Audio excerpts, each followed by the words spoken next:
From the start, Uche never believed in fairy tales until he met Zara.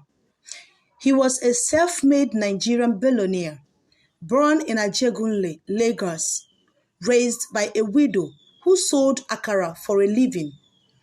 Uche had fought tooth and nail to build his real estate empire, Brickstone Holdings. At 36, he owned penthouses in Banana Island, estates in Abuja, and had international deals flowing like champagne. But beneath all that wealth, he longed for one thing: real love. That is when Zara walked into his life. She was 28, graceful and intelligent, with a degree in international relations and eyes that could talk you into forgetting your past. He met her at a fundraising gala in Abuja, where she was volunteering a house hostess, while others flaunted beauty and ego. She wore humility like a crown.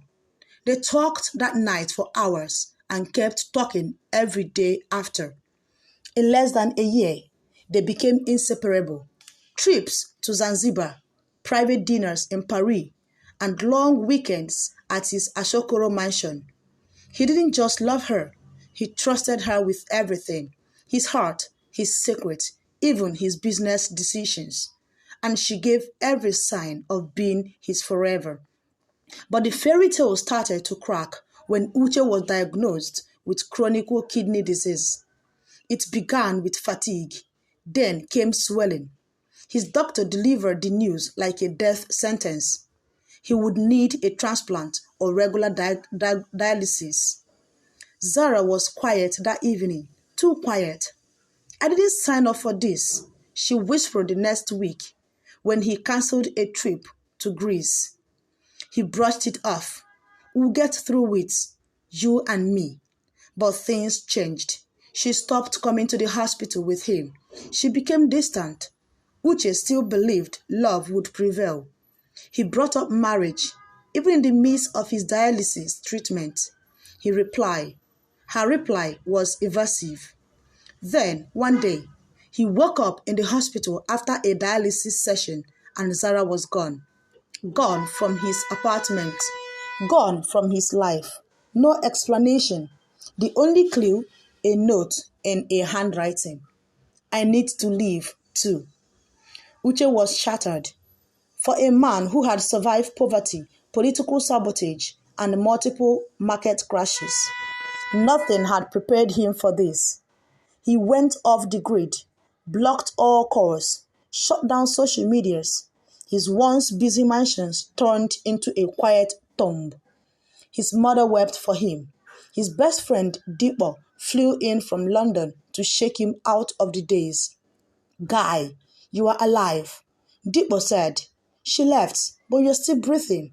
That means God not done."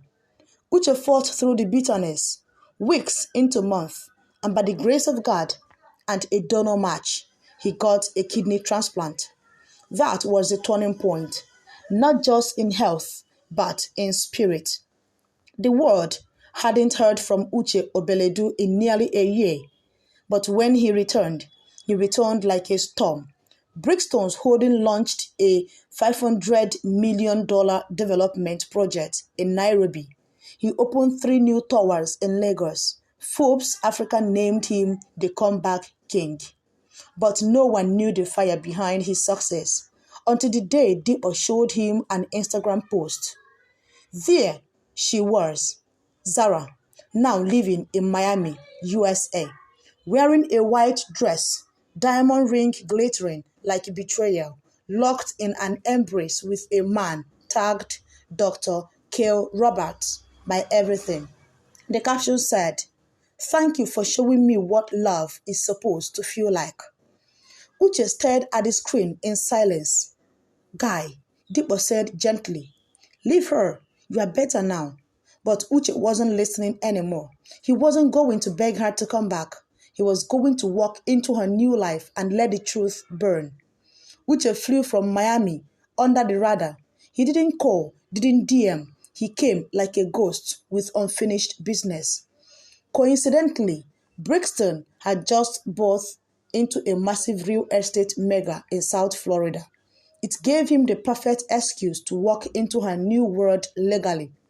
He attended a gala hosted by the Miami Philanthropy Board and saw her. She froze the moment their eyes met. The color drained from her face. Dr. Kale turned around, still smiling, until he followed her gaze.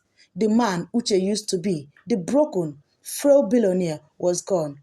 In his place stood someone stronger, colder, untouchable. Zara, he said calmly. Long time. She stammered. Uche, I didn't expect. I survived, he said. Thanks for asking.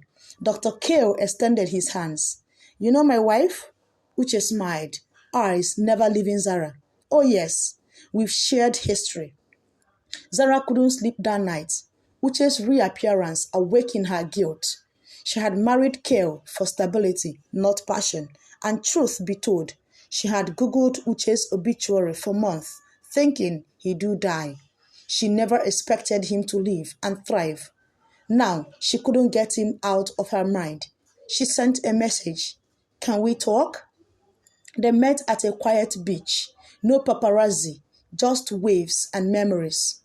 You left when I needed you most, Uche said. I was scared, she whispered. I didn't know how to deal with illness, but you knew how to run. Tears welled in her eyes. I regret it. Do you, he said, or do you regret that I lived? That silence hit like thunder. I'm married now, she said softly. Uche stood up. Then be married. But never forget, you don't get to rewrite what you erased. Months passed. One day, Zara got a knock on the door. Papers from a Miami court. Uche was suing her for intellectual property theft. She had helped design the concept pitch for one of the Brixton's African resort blueprint before she left, and had sold the idea to an American firm through Kale's contact. She panicked. Her new life began to crumble. Kale found out. There were fights, allegations. She was forced to confess everything.